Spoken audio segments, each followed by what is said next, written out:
এটা ইয়ারলি আর কি আমরা লিজ নিয়ে করি। তো আগে এটা পুরাটাই ছিল, পুরাটা নিতে গেলে এটা প্রায় 95 পাউন্ডসের মতো পড়ে। এখন আমরা আসলে সময় দিতে পারি না, যে কারণে এটাকে আমরা হাফ করে ফেলেছি। হাফের ইয়ারলি ভাড়া হচ্ছে 65 পাউন্ডস, যেটা আমার কাছে মনে হয় খুবই কম, কারণ যত শাকসবজি হয় সেই তুলনায় আসলে পয়সাটা খুব বেশি।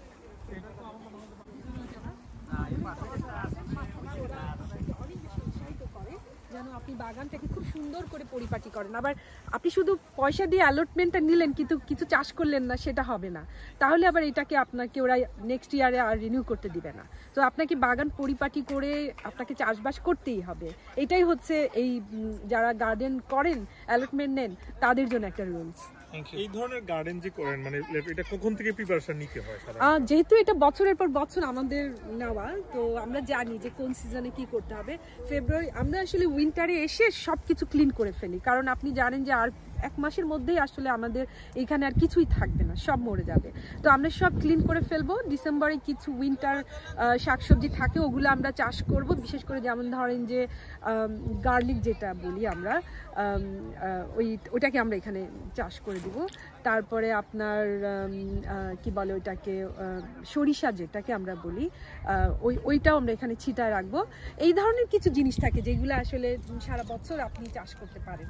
আর আমরা ক্লিন করব, তারপরে আমরা এখানে অনেক ধরনের কম্পোস্ট আমরা দিয়ে রাখবো। তারপরে ফেব্রুয়ারি মার্চ থেকে আমরা আবার শুরু করতে যাব আগামী বছরের জন্য। এই জায়গাটা কোথায় আবার যদি একটু বলেন? এটা হইতেছে বেক্সলিহিতে, একেবারেই বেক্সলিহিতে। এটা যেটাকে বলে আপনারা ড্যানসন পার্ক জানেন, ড্যানসন পার্ক থেকে খুব বেশি দূরে না, একদমই বেক্সলিহিতের ভিতরেই। এখান থেকে হোয়াইটসেল যে লন্ডনের যে পাউন্ড কেন্দ্র, এখানে যেতে কতক্ষণ সময় লাগে? আসলে এখান থেকে সরাসরি যেতে গেলে খুব ঝামেলা আছে। আমরা অ্যাবিউডে যাই, অ্যাবিউডে আমাদের বাসা, বেক্সলিহিত থেকে অ্যাবিউডে যেতে আপনার 15 মিনিটস লাগবে ড্রাইভ করে গেলে। তারপর ওইখান থেকে আপনারা জানেন যে এলিজাবেথ লাইন আছে, 10 মিনিটসের মধ্যে আপনি হোয়াইটচ্যাপেলে যেতে পারবেন। সেই ক্ষেত্রে যোগাযোগটা খুব ভালো।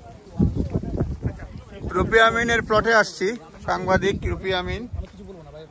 উনি বেক্সলিহিতে থাকেন। অনেকগুলি কদু সব বিভিন্ন ধরনের সবজি লাগিয়েছেন।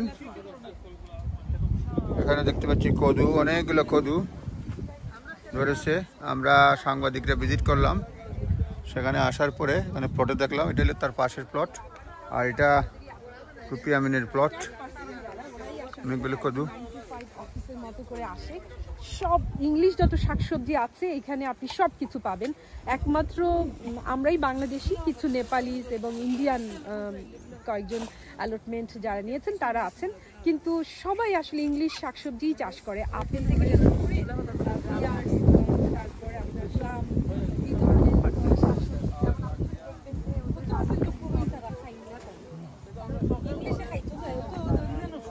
দেখতে সুন্দর লাগে, মনে হয় এই যে এটাকে দেখবেন, বিভিন্ন ধরনের বেরি আপনি পাবেন ওদের বাগানে। আমাদের মতো না আসলে, আমরা যেরকম আমাদের বাংলাদেশি শাকসবজির জন্য অ্যালটমেন্ট নেই, ওরা তো আসলে বাংলাদেশি শাকসবজি জানে না। কিন্তু কেউ আছে আমাদের কাছ থেকে, ওরা চারা নিয়ে গাছ লাগানোর পরে সেই শাকসবজি খেয়ে ওরা বলেছে অনেক ভালো লেগেছে।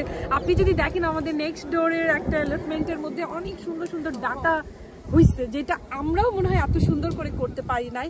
আমি ওর ডাটা দেখি আর চিন্তা করি যে কিভাবে সম্ভব, ওদের এত ভালো করে ওরা চাষবাস করতে পারে, যে ওরা যাই চাষ করে খুব মনোযোগ দিয়ে করে, যে কারণে ওদের শাকসবজিগুলাও খুব সুন্দর হয়। সো এটা মানে কত পাউন্ড বছরে এখানে খুলে গেছে তো, সিজনাল যে ফুলগুলো থাকে সেগুলো দিয়ে আমরা আমাদের বাগানটিকে সাজাই। এর বাইরে কিছু মরিচ যেগুলো টবে রাখা যায়, বেগুন এবং করল্লা, এগুলো আমরা কয়েকটা বাসায় রেখেছি যাতে ঘরে বসে আমরা লুকআফটার করতে পারি।